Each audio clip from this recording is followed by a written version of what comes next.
Arcadia. It means an idealized place. Simple, calm, peaceful.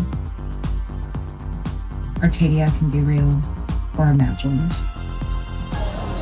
Hi, this is Jody Eichelberger, the program director at Searles Place. Although, as you might be able to see behind me, I am not at Searles Place right now. This is First Friday, the final First Friday of 2025, and we are at the Arcadia Hotel on Chinden Boulevard. For this First Friday, we worked with the hotel to kind of blatantly steal a tradition from Boise that happened for years at the Modern Hotel. It was modern art at the Modern Hotel, but since we're at Arcadia Hotel, we're calling this event ARTcadia.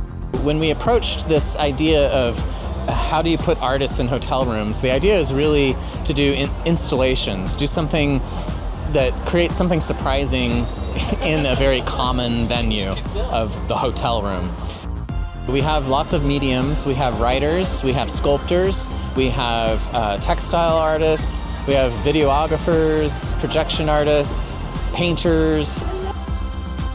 Down below us is kind of a carport area that we've turned into kind of a Christmas market with a bunch of different vendors. What you're seeing across from me, the colorful room, is a painter who is exploring the idea of when is it finished. But it's also a dance party and a paint party in a tutu or a prom dress. We have these three-dimensional sculptures that actually are life-size casts in tape of human bodies. A 40-foot giant Palouse earthworm that has been created, and it's just spread out across the bed, over the bed, onto the floor, and people are invited to hug it and enjoy it. The giant Palouse earthworm is Earth's largest and most rare worm. It's the reason that the Palouse in North Idaho is so rich and verdant, because of millennia of castings from these worms. And they are critically endangered due to human intervention.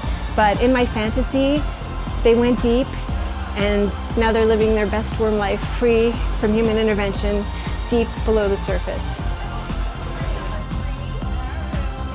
And then room 29 built a little mystery around it, a sort of a legend about a cougar that somehow got into the hotel room.